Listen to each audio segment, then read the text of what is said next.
Good evening, dear friends, and welcome to Watson's Margins. Edward here, your companion for another quiet hour of observation and reason. Tell me, is there paper near you this evening? A journal, perhaps? Or a letter not yet finished?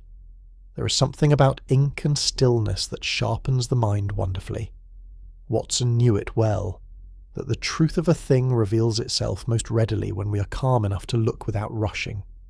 Do subscribe to Watson's Margins so these gentle investigations find you regularly. The link to our Spotify channel rests just below, in the description. Now settle in. For as the greatest observer of Baker Street understood, one must first learn to see before one can ever begin to know. Chapter 1. The Snowbound Estate of Brackenridge Hall. It is a peculiarity of my long association with Mr. Sherlock Holmes that the most singular of our adventures have begun not in the gaslit fog of Baker Street, but at some remove from London altogether, in circumstances that seemed at the outset entirely innocent of menace. So it was in the winter of 1893, when Holmes and I found ourselves rattling northward through a landscape grown steadily more desolate and more beautiful, the great engine breathing its white plumes against a sky the colour of pewter. I had been summoned, in point of fact, before Holmes was engaged at all.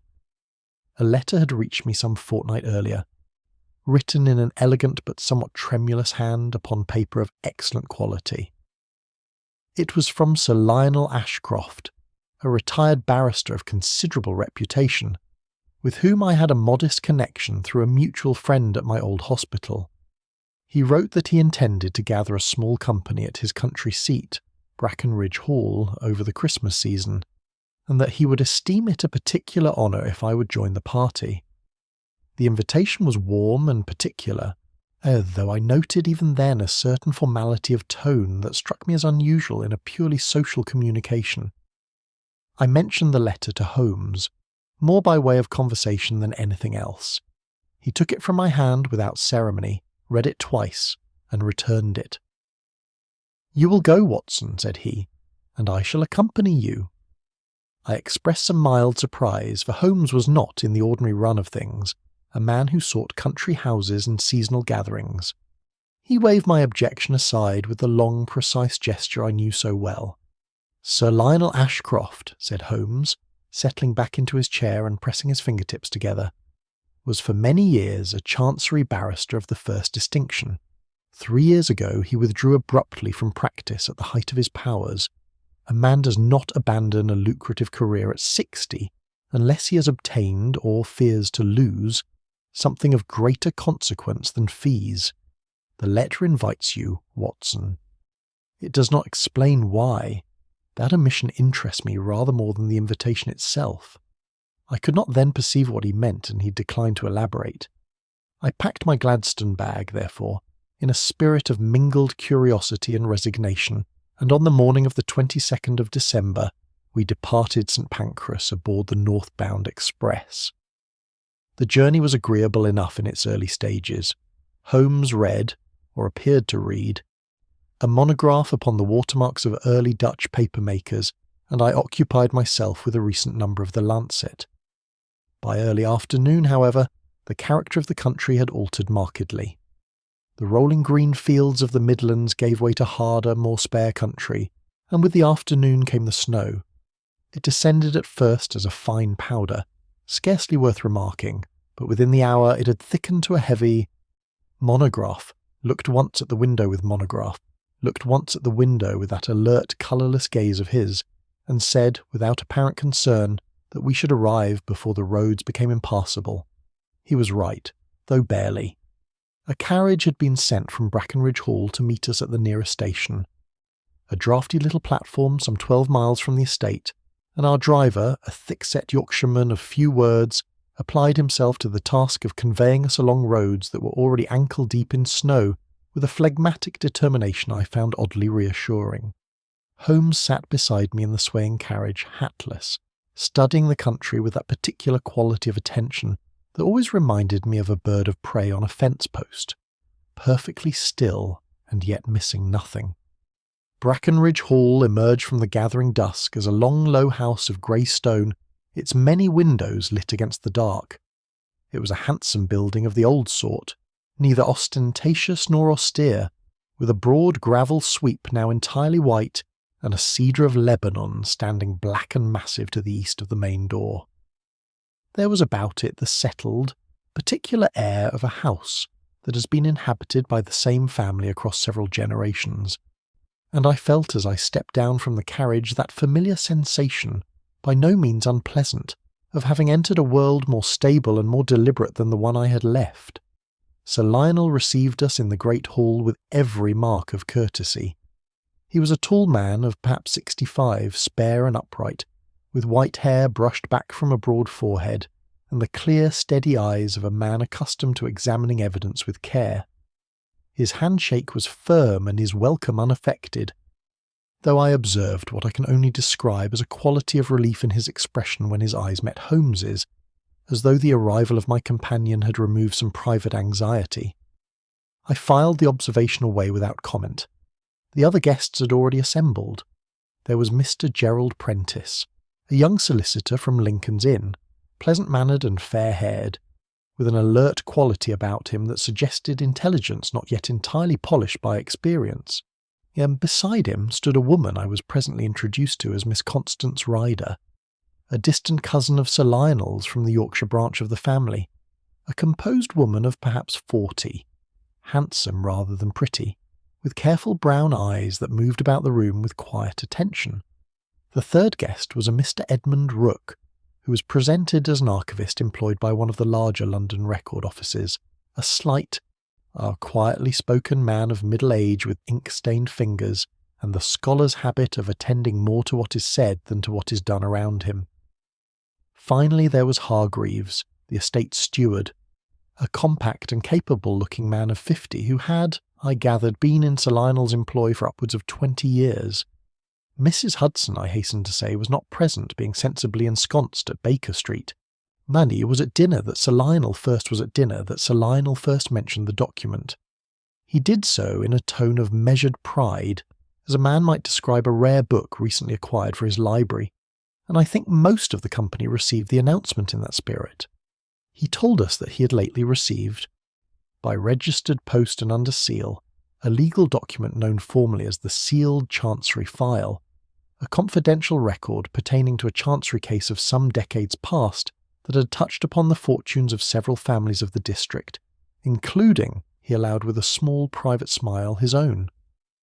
The file was under legal order and could not be opened until a specified date some months hence, but he had wished to have it near him, he said, and had arranged for its conveyance to Brackenridge, where it was now secured in his study. The announcement produced an effect sufficiently subtle that I might have missed it entirely had I not been seated beside Holmes, and thus, by long habit, somewhat attuned to the finer vibrations of a room. Rooke, the archivist, paused with his wine-glass an inch from his lips and did not drink for a moment. Miss Ryder examined her plate with sudden attention. Prentice, the young solicitor, asked a question about the legal mechanism of Chancery seals that was just a little too prompt, a little too precisely framed to be the casual inquiry it appeared. Hargreaves, standing at the sideboard, rearranged the decanters with careful concentration.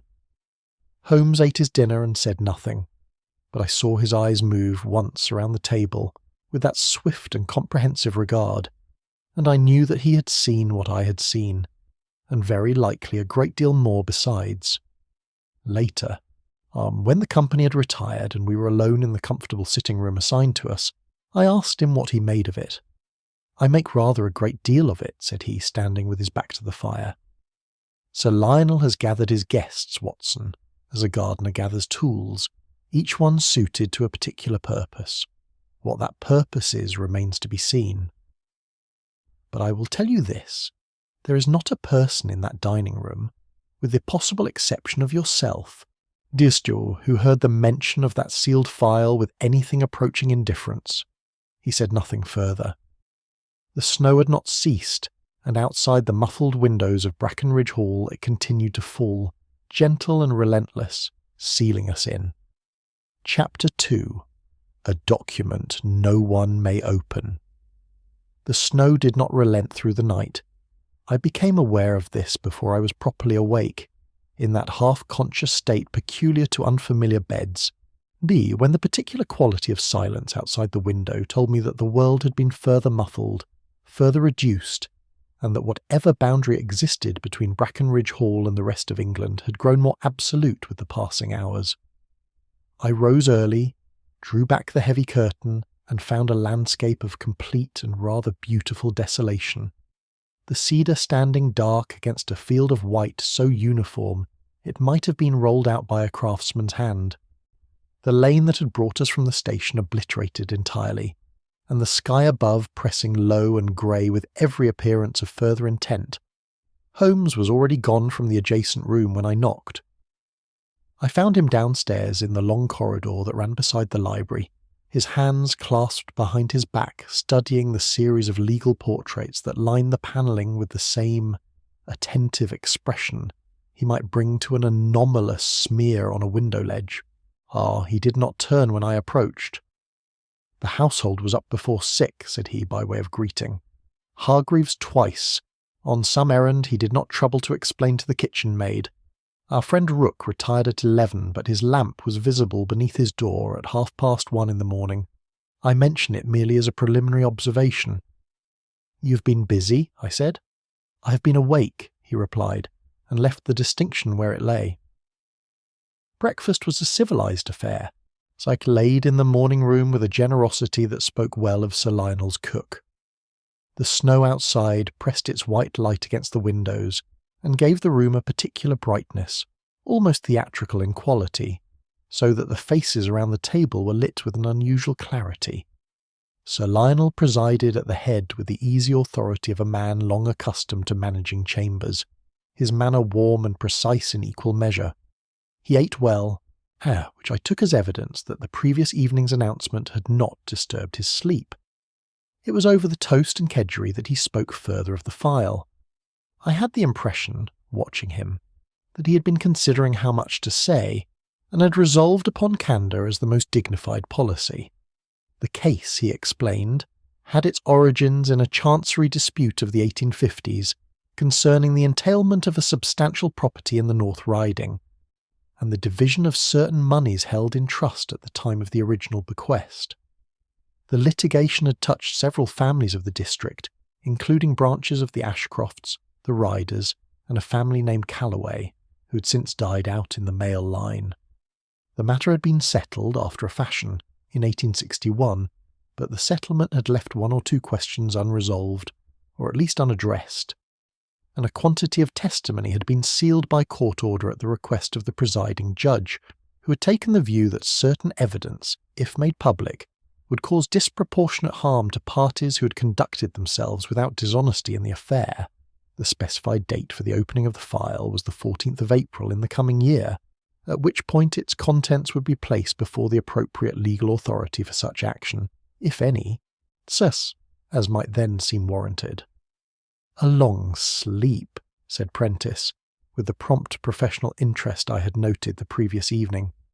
"Do you know the substance of what it contains, Sir Lionel?" "I have certain informed suppositions," said Sir Lionel carefully, "as I imagine do one or two others at this table.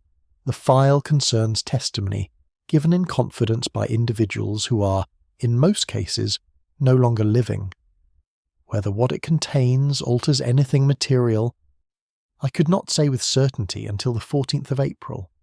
Miss Rider set down her coffee cup with a small, precise movement. "And in the meantime, it is secured here. In my study, in a locked cabinet within a locked desk, perfectly secure." Holmes had said nothing throughout this exchange. He was engaged, to all appearances, with a piece of bread and butter, though I had the strong impression that he was doing nothing of the kind. It was only when the conversation had moved to the subject of the snowbound roads and the uncertain prospect of anyone's departure before the day after tomorrow that he spoke, and then only to ask, with apparent idleness, whether the study was on the ground floor or the first. "Ground floor," said Sir Lionel, with a slightly questioning look. "The east wing. Why do you ask, Mr. Holmes?" "The proportions of the house interest me," said Holmes, with a serenity that invited no further inquiry. "An architectural habit." It was not, of course, anything of the kind, and I suspected that Sir Lionel, with his lawyer's instinct for the studied irrelevance, was not entirely deceived. But the matter was not pursued. The morning passed slowly, as mornings do in snowbound houses when the usual expedients of shooting and walking are denied. I read for a time in the library, a handsome room lined floor to ceiling with legal reports and a scattering of better literature, as Rook spent the morning at the table in the corner, working through a collection of papers he had brought in a leather case from London, making notes in a small compressed hand. He was the sort of man who is most himself when occupied, and I found his quiet industry rather soothing company. We exchanged a few words about the history of the house, and I noticed that he was well informed on the subject, rather more so, perhaps, than a casual visitor had any particular cause to be. In the early afternoon, Holmes contrived, with what I recognised as deliberate casualness, to steer Sir Lionel into a further account of the document. They sat together by the fire in the small parlour, and I was present, ostensibly engaged with my journal, while Holmes drew Sir Lionel out upon the history of the case with the skill of a man who understands that the best way to learn what someone knows is to appear to know rather more yourself, and invite correction. What emerged was this. The sealed testimony apparently included a statement from an individual who had direct knowledge of how certain assets had been accounted for in the original settlement. If the account given in that statement contradicted the record that had stood for 30 years, the consequences for the legal standing of at least one surviving branch of the families involved would be appreciable. Holmes listened without comment, his long fingers laced across his knee, his eyes on the fire. Later, walking with me through the corridor before dinner, he spoke quietly and without preamble. "Have you observed," said he, "that Rook knows the location of the cabinet key? Sir Lionel described it this morning as being in the desk, and Rook did not ask what desk, nor where the study was. He simply knew. And Miss Rider has at some point made a study of the Chancery records of the 1850s, for she correctly completed Sir Lionel's reference to the presiding judge before Sir Lionel had finished the sentence. She coloured when she realised she'd done so, and moved the conversation on. As for young Prentice, the questions he asked this morning were not the questions of a man who is curious. They were the questions of a man who is checking. I considered this. Then all three of them have an interest in the file. All three of them, said Holmes, or have a prior knowledge of what the file contains.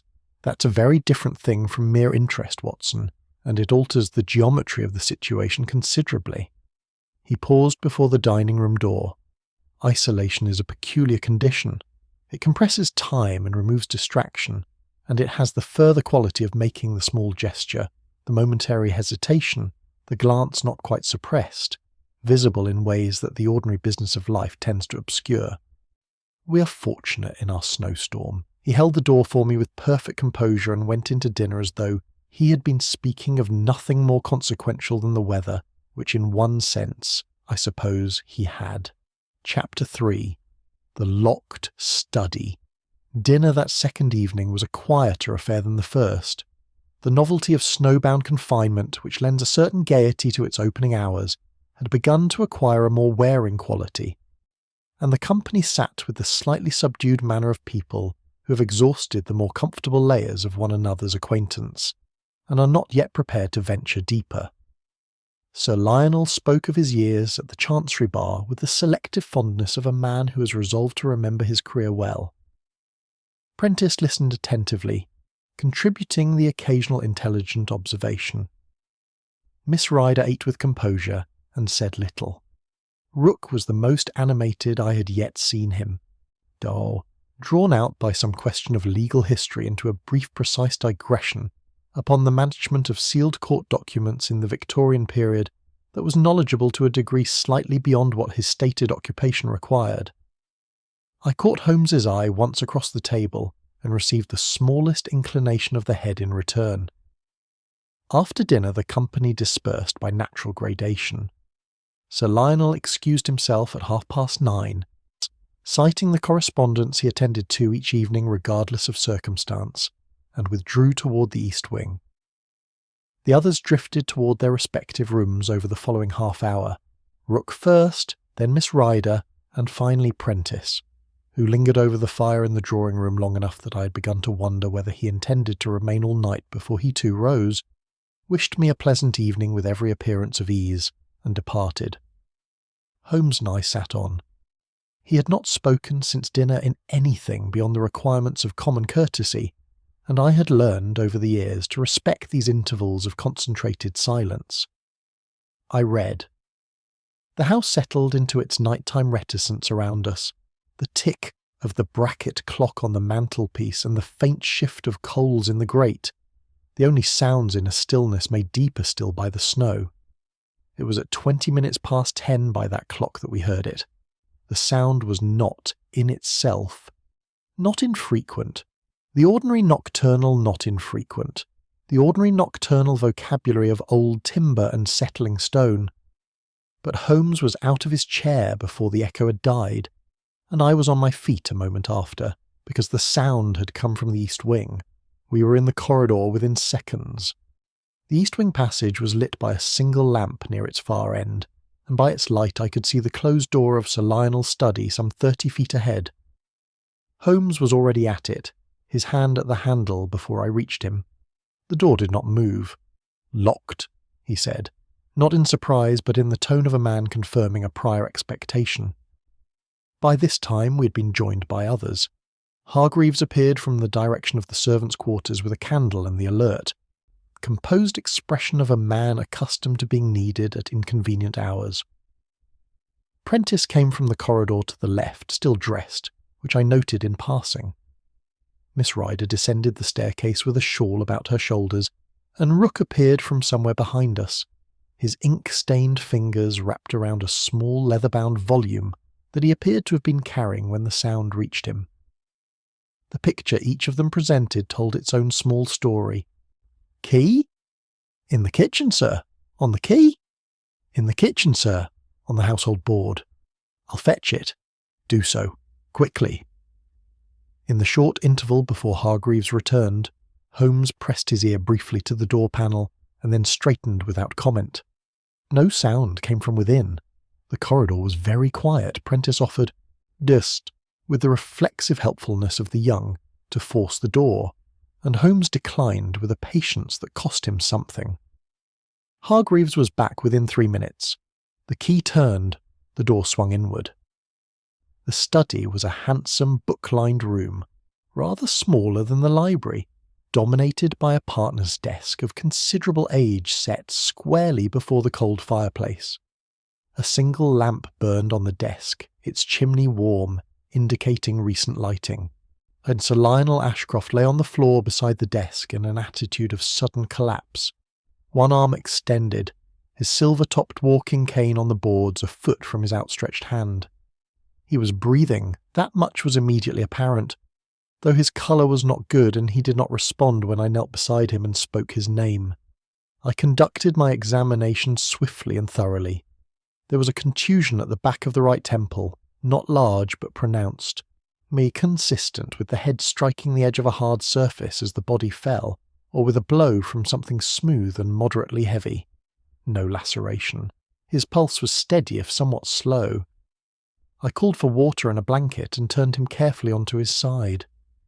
While I attended to Sir Lionel, Holmes moved through the room with that rapid, systematic attention that I have so often attempted and so rarely managed to describe with justice.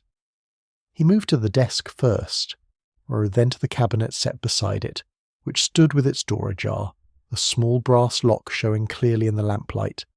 He did not touch the cabinet. He bent very close to it, straightened, and went to the window, a single tall sash, its bolt driven home in the locked position, and a ridge of undisturbed snow on the outer sill. He examined the fireplace grate, which held only cold ash. He crouched beside the door to study the lock from below, and then rose and stood for a moment in the centre of the room with his hands in his pockets, turning his gaze slowly from one surface to another, as a conductor might survey an orchestra before raising the baton. "The sealed Chancery file," said Hargreaves from beside the cabinet. He had not touched it either, but had looked. "It is gone." No one spoke for a moment. Miss Ryder had her hand at her throat. Prentice had gone rather pale.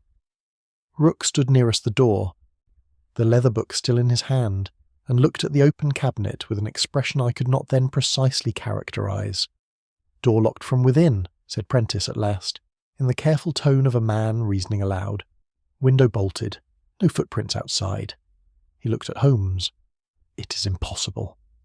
"It is," said Holmes pleasantly. "Nothing of the kind. But it has been arranged to appear so, which is an instructive distinction." He looked at me across the prostrate form of Sir Lionel.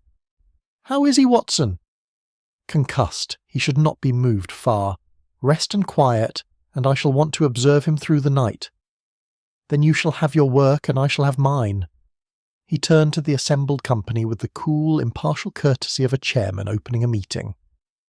"I shall ask you all to remain in the house, to touch nothing in this room, and to make yourselves available for conversation in the morning. I do not think any of you will find sleep comes easily in any case." He was right about that, as he was right about most things. I sat with Sir Lionel through the long, quiet hours, and outside the window the snow continued its patient and indifferent accumulation, burying whatever had happened that evening beneath another inch of white silence. Chapter 4. Holmes and the Impossible Theft.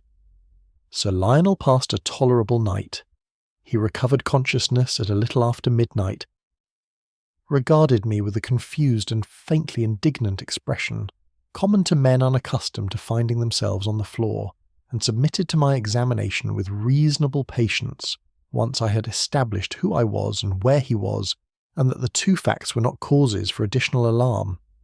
His memory of events immediately preceding the fall was uncertain, as is frequently the case with concussive injury, and I was careful not to press him. He recalled retiring to his study. He recalled lighting the lamp, and beyond that the record was blank until he woke to find me kneeling beside him. I settled him in the armchair nearest the fire with a blanket and a mild restorative, and sat with him until his colour returned, and his pulse had resumed its proper authority. By 2:00 he was asleep in the chair, and I permitted myself to doze. Holmes, I learned at breakfast, had not slept at all. He was in the study when I came downstairs at 7. Having left Sir Lionel in the care of the kitchen maid with instructions that he was not to be exerted or excited. The room looked different in the thin grey light of morning. Smaller, more ordinary, the drama of the previous night reduced to the mundane evidence of a misplaced chair, an open cabinet, and a faint smell of candle wax that lingered in the cold air. Holmes stood at the desk in his dressing gown, a lens in one hand and an expression of settled concentration on his face, examining the desk's surface with the systematic thoroughness of a scholar reading a palimpsest. I poured myself a cup of the coffee that sat on the sideboard, apparently provided by Hargreaves, and waited. "Come and look at this," said Holmes without turning. He indicated a point on the leather surface of the desk, midway between the inkstand and the edge nearest the cabinet. I bent and looked. In the amber lamplight, now augmented by Holmes's lens, I could make out a small crescent of pale residue, waxy in appearance, perhaps the width of a thumbnail at its broadest. "Candle wax," I said. "Sealing wax," Holmes corrected, with the particular precision he brought to distinctions that mattered. "Note the colour. Candle wax in this household is the common white variety. This residue has a faint reddish cast. It is the wax used for legal seals, Watson, and it has been here since yesterday evening at the earliest. Since I examined this desk at Sir Lionel's invitation the afternoon before, and it was not present then." I straightened. "Then someone opened the file here, at this desk. Someone applied sufficient heat to soften the seal and lift it cleanly, yes, which requires a candle held at a particular angle for rather longer than a casual gesture. It is a practised operation. Our man has done it before, or has been instructed by someone who has." He moved to the cabinet, which stood as we had found it the night before, its small door ajar. He indicated the hinge side of the cabinet frame, where a shallow scratch ran diagonally across the wood, 3 inches in length, quite fresh. The scratch is consistent with the corner of the cabinet door being opened rapidly and without full attention, by someone operating in poor light, or in haste, or both. The door swings to the left, a right-handed person in a hurry. Which tells us relatively little, I ventured. Given that most people are right-handed. It tells us rather more in combination with this, said Holmes, and moved to the fireplace. On the mantelpiece, precisely centred, stood a 3-branched candlestick of the sort kept in country houses for the purpose of lighting one's way to bed. Holmes had placed at some point during his nocturnal labours a small paper marker beside it. This candlestick was on the desk last night when we entered. I moved it here myself. Was set down, used briefly, and then was set down, used briefly, and then placed on the desk from a position to the right of the chair. The person who used it is taller than Sir Lionel. The angle of the drip marks confirms it. I looked at the candlestick with new attention. Then whoever was here used that candle to soften the seal. File, then replace the seal? Attempted to replace it. The seal was repressed, but imperfectly. A close examination of the file, if we recover it, will show the join. Holmes clasped his hands behind his back and turned to face the window, whose undisturbed snow had already furnished one half of what he wished to say. And now we come to the central question, which is not how someone entered this room, but whether the question of entry is the right question at all. The door was locked. The window was bolted with an undisturbed sill, no chimney of sufficient dimension, no second door. The conventional inference is that the thief entered and departed by some means as yet unexplained. And the unconventional inference? That the thief was already in the room when Sir Lionel arrived. He turned from the window. Consider the cabinet. It was locked when Sir Lionel retired to the study. He would have unlocked it himself, which requires the desk key. Which Sir Lionel kept on his person. He's found unconscious, the cabinet open, the file gone. If a person had been concealed in this room before Sir Lionel entered and locked the door behind him, they would have had access to Sir Lionel, to the key, and to the cabinet, all without any question of entry or escape arising at all. They would then simply have remained in the room after Sir Lionel fell, for such time as was necessary, before unbolting the window, raising it, while I'm stepping into the snow at the angle of the wall, where the cedar's shadow falls, and where I observe this morning that the snow is some 6 inches deeper than elsewhere, and therefore preserves no impression, pulling the window shut behind them, and leaving us to contemplate an impossibility. I turned this over carefully. But someone would have had to be in the study before Sir Lionel locked himself in. That means concealment. Behind the curtains, perhaps. The window recess is deep enough, said Holmes. Quite deep enough, and the curtains are heavy. I measured it at 3 a.m. He said it without particular satisfaction, as a man reports a confirmed calculation rather than a stroke of inspiration. I stood in the cold study and considered the figure of someone standing motionless behind those curtains in the dark, while Sir Lionel moved about his desk, unlocked his cabinet, and was struck down. Unpleasant, he agreed, but efficient. Unpleasant, he agreed, but efficient. And efficiency, Watson, is always a signature of a kind. Our thief came here with a purpose and a plan, not with an impulse. That is the most significant thing we know about them, and it narrows the field rather more than any footprint in the snow could have done. He glanced toward the door. Now I intend to speak to Hargreaves, and then to each of our remaining guests in turn. I shall want you present for the conversations if you are not required upstairs.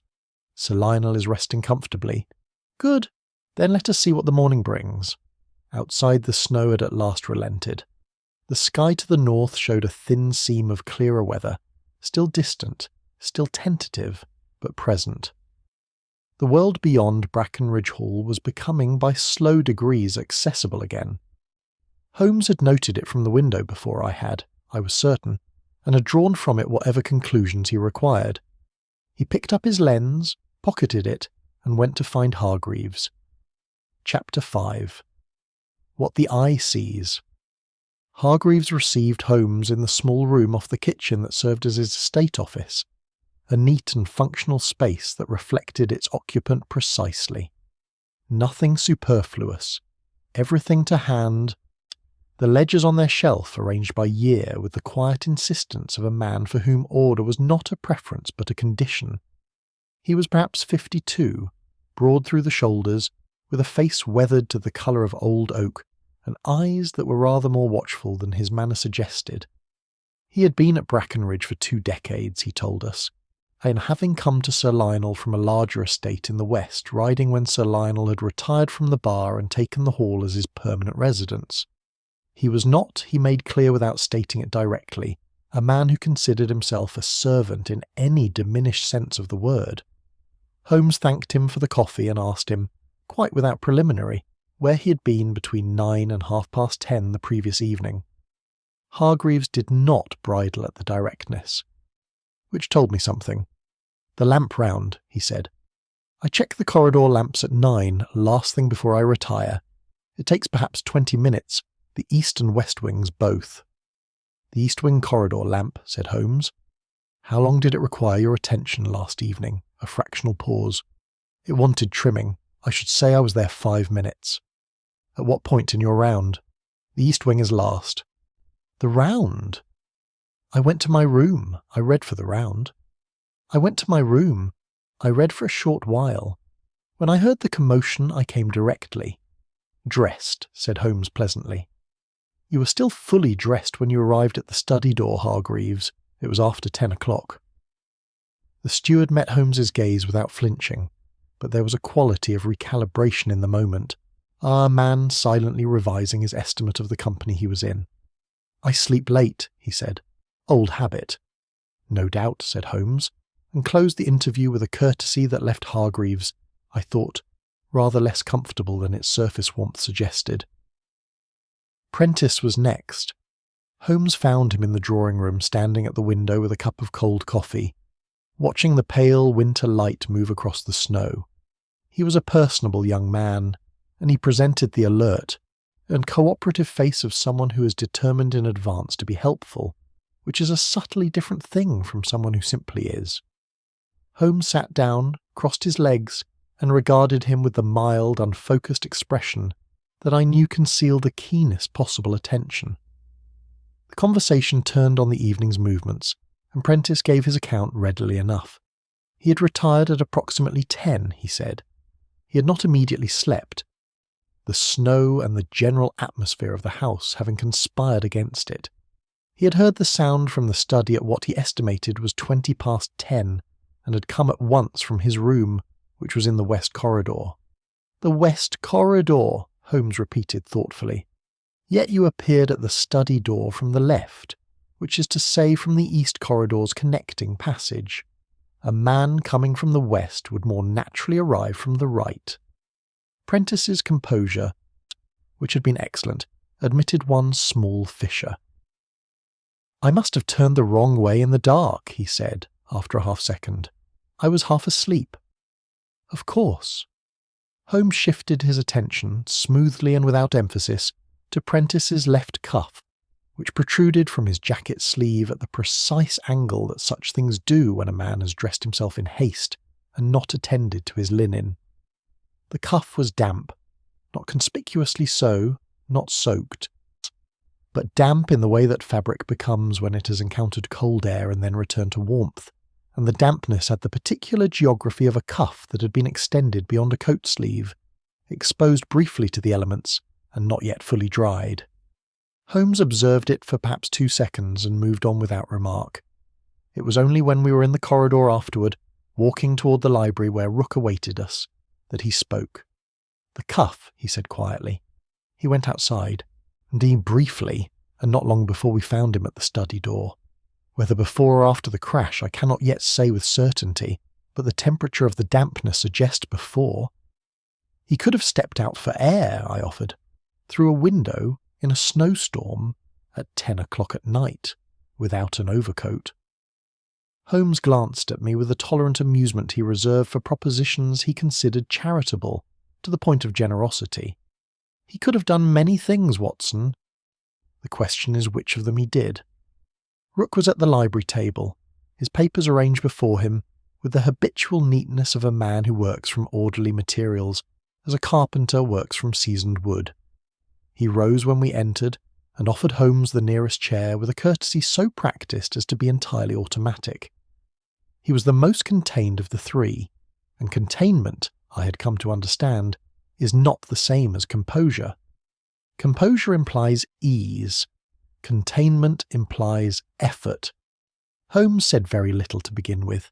He asked about Rook's work, and Rook spoke about it readily. He was engaged in cataloguing a collection of pre-Victorian legal records acquired by his office, a painstaking and rather solitary occupation that he described without complaint and without particular enthusiasm, in the manner of a man who has long since ceased to distinguish between what he does and what he is. The leather-bound volume he had been carrying the previous evening was, he explained, a reference index he consulted frequently in his work. Holmes asked to see it. Rook passed it across without hesitation. Holmes opened it, examined the spine, riffled the pages in the manner of a man satisfying himself as to their general character, and returned it with a word of thanks. I had watched his eyes during the examination, and I knew he had seen rather more than his manner indicated.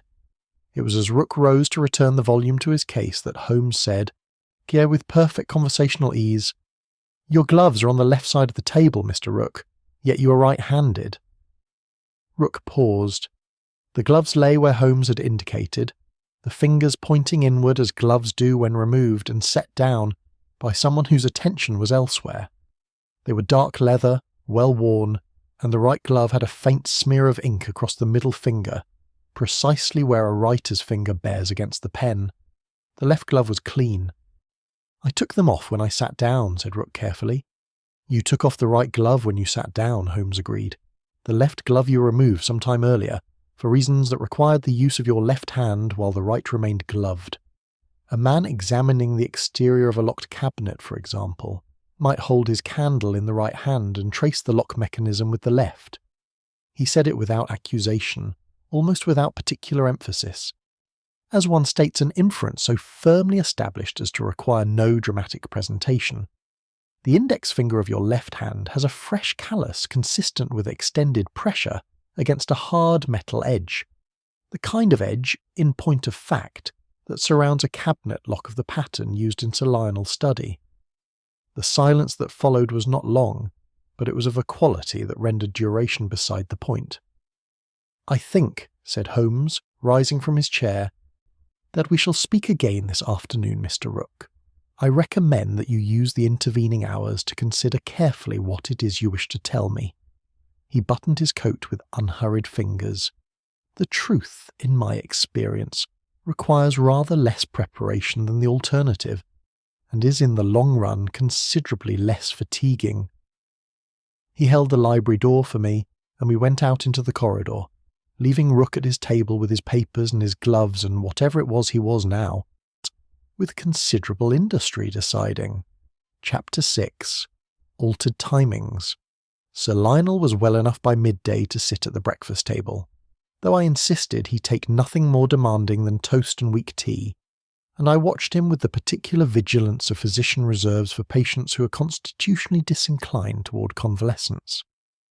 He was pale, and the contusion at his temple had darkened overnight to a deep purple that he bore with the dignity of a man who considers physical infirmity a social inconvenience rather than a medical matter. He asked, with admirable restraint, only 2 questions: whether the file had been recovered, and whether Holmes had formed any conclusions. I told him the file had not yet been found and that Holmes was working. He accepted both answers with a measured nod and applied himself to his toast. Then Holmes was in the corridor of the east wing when I found him at 11:30, standing before the lamp bracket with his hands in his pockets and his head tilted at the slight angle that indicated he was not looking at the thing before him so much as thinking through it. He had the appearance, which I had long since ceased to find disconcerting, of a man who has misplaced not his keys but his reasoning, and is retracing his mental steps with methodical patience until it is recovered. "The lamp," I said. "The lamp," he agreed. He reached up and removed the glass chimney with 2 careful fingers, set it on the window ledge beside him, and examined the wick with his lens. "Trimmed since last night. Hargreaves has been diligent this morning.